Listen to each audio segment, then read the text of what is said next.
This is weird. Alex Jones went on Tim Dillon, the comedian's podcast. Alex Jones being the far-right conspiracy theorist.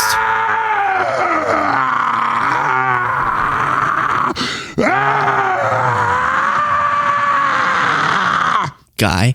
And he said something fascinating during this interview. So they were doing a lot of the talking about why, like that. Why would Trump do this? And they were doing a lot of mental gymnastics. They're like, okay, wait, what if the reason is because he saw something about Luke Beasley's producer, Cole, and wants to protect producer Cole. And so he's making sure that before that anything's released, they just redact Cole's name. They were just bending their brain to try to figure out, is there any way this isn't for a really bad reason that Trump is being so suspicious amid all of this? But that's not the subject matter of the clip I want to play. What came up is now that a lot of them are a little bit more uncensored. You know, they're like, I'm just upset. And so now they're venting. And Alex Jones goes, and he does talk to people in the Trump orbit. And normally I wouldn't take much of what he says with much merit, but in this case, it feels strange, given he's talking about Trump, to just make this lie up, that he's talked to sources around Trump. And that now I'm editorializing a little bit because we're trying to translate Alex Jones operating with, kid gloves, talking about Trump and trying to be very sugarcoating of this. But he seems to indicate people around Trump are saying Trump's kind of losing it, like losing a step. Like, he references Trump's age and says Trump's just all of a sudden getting really erratic lately. Which a brain. I didn't know Trump could get more erratic than he already was, but apparently behind the scenes, he's more unstable and unable to focus on more subjects than just a couple. Still the Maverick. Here's what I know, and I'll give you the inside baseball, and I hate to do this. Do it. I started hearing this about a year ago from people really close to Trump. He was 78 then, he's 79 now. And then all the trials, all the pressure, all the demonization, he doesn't crack up, but at a certain point, he becomes a really grumpy old man. And now, I knew this months ago, and I kind of mentioned it, but I didn't want to attack him and give them fodder. But it isn't issues that incriminate him. It's not Epstein stuff. It's not something that can be a problem. They'll bring in some side issue, and he'll scream at them and say, I only want to hear about stopping World War III, bringing jobs back, securing the border, and defeating election fraud. And he gets really mad now. He didn't used to do that. And other people that talk to him, a week and a half ago, saying, sir, you got to stop defending this, and you got to stop the Epstein cover-up. And these people he's known for 30 years, 50 years, he'll just say, fuck you then, and hang up on him, or kick him out of the Oval Office. So it's not just that he blew up about this. That's crazy. Is it true?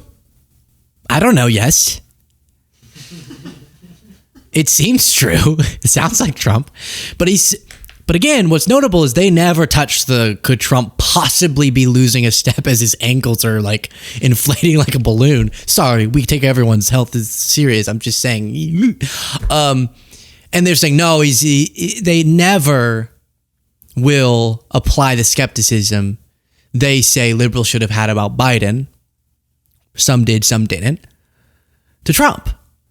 Given that he's essentially the same age, and his issues may manifest differently. I don't think the sort of like sleepy, mumbly, goofy, gaffy thing that manifests with Biden, like that thing, and we beat Medicare thing, it doesn't have to be that for it to be concerning and notable. For some people, and I definitely think in Trump's case, it just makes him more detached from reality and more unable to contend with subjects as thoughtfully. And maybe, I don't even want to diagnose for far, but I'm just saying, whatever's going on, I've also noticed he's different in a bad way. And it seems Alex Jones, bringing that up, he references age, which is really notable. That even he is alluding to something like that. Like a year ago, I started hearing he was just not, something's wrong. He's been... Oh, wait! By the way, please do click the subscribe button if you appreciate the show. It's free, boom, but it supports our program algorithmically. Oval Office. So it's not just that he blew up about this. And it's good to have a guy that doesn't give a crap.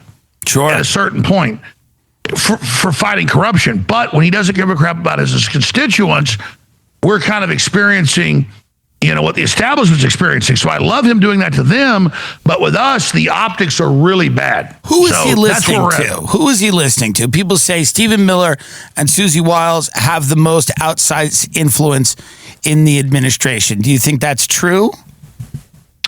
Yeah, I'm not defending Stephen Miller, but from my sources, he basically has the beat on the border and domestic stuff. It's Susie Wiles. And I hate to demonize her. I'm not trying to come after her. I was warned up front she was bad news.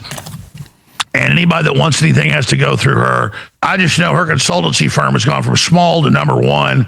And Bondi and her are good buddies, very tight. Is that the case? Well, absolutely. Well, they were at the same consultancy. Right.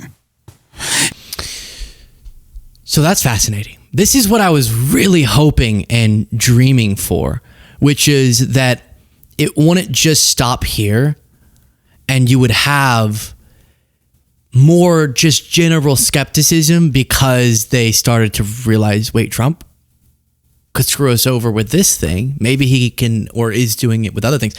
And in that collab, I listened to the whole thing. They were contending with a lot of those. They just started listing off areas where they feel like Trump's completely betraying them. And I was like, where were those things 3 weeks ago? He's been doing those for a while, but now they're willing to say it. And I get it. Sometimes you feel like they're generally doing good, so you kind of focus on the good things, and all of a sudden they do a bad thing, and you're like, all right, let's go through the things I take issue with. But it feels like that's happening. So now in that podcast, they were talking about how you heard him reference Susie Wiles, how Susie Wiles is doing all these different things and kind of has her hands on the steering wheel, and Trump's not as in control as it seems. And then what I'm bringing forward in this segment is just Alex Jones being willing to allude to the fact that his sources are saying Trump's kind of losing it. And before he wasn't like that. He was very on it before. Not cognitively. He was very not cognitively. From the standpoint of cognitively, he was not. In the standpoint of good. And now he's screaming, F you, get out of here. If people want to bring up, maybe you shouldn't be screaming to your voters that you don't care if they support you, if they keep asking about Epstein. And how that, guys, we are, how many we just hit the 6 month mark. It's just hard, Pep makes it easier. And vodka. We have 3.5 years to go. So how that manifests over the next 3.5 years is anyone's guess and anyone's dread. Share your thoughts in the comments on that one.